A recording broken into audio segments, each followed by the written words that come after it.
আজকের আয়োজন হলো আমাদের বাংলাদেশের সুপারস্টার শাকিব খানের বউ মেলা। দেখেন, পুরো ভিডিও দেখেন, মজা পাবেন। এডুকেটেড না, শাকিব খান আমার যোগ্য না, এটা আসলে দুঃখজনক।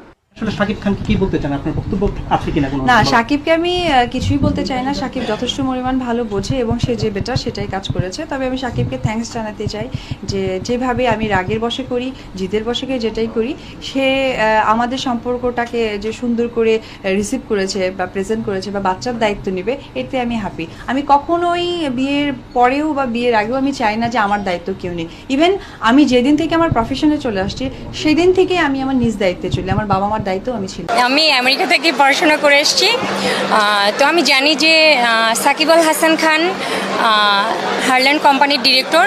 তো উনি ডাক্তার পাত্রী খুঁজছেন, সরি না, সাকিব খান ডাক্তার পাত্রী খুঁজছেন। তো যদি আমি চাই ওনাকে বিয়ে করতে, সাকিব খানকে বিয়ে করতে। অপু বুবলির দিন শেষ, দিন শুরু আমার। জি, আপনি কেন বিয়ে করতে চান? উনি যেহেতু ডক্টর পাত্রী খুঁজতেছে, সেই ক্ষেত্রে আমি তো ডক্টর, তো আমি চাচ্ছি বিয়ে করতে সাকিব খানকে। হ্যাঁ, চাই। না না, এটা কেন আমি ভাইরাল হওয়ার জন্য বলবো? ইম্পসিবল। বুবলি অপু বিশ্বাস কি মেনে নেবে এটা?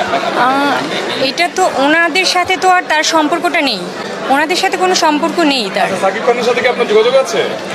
না, সাকিব খানের সাথে কখনোই যোগাযোগ হয়নি, তবে সামনে যোগাযোগ হতে পারে বা কোনো কাজের ক্ষেত্রে হয়তো যোগাযোগ হতে। যদি মজা লাগে ভিডিওটি ফলো করেন, লাইক করেন।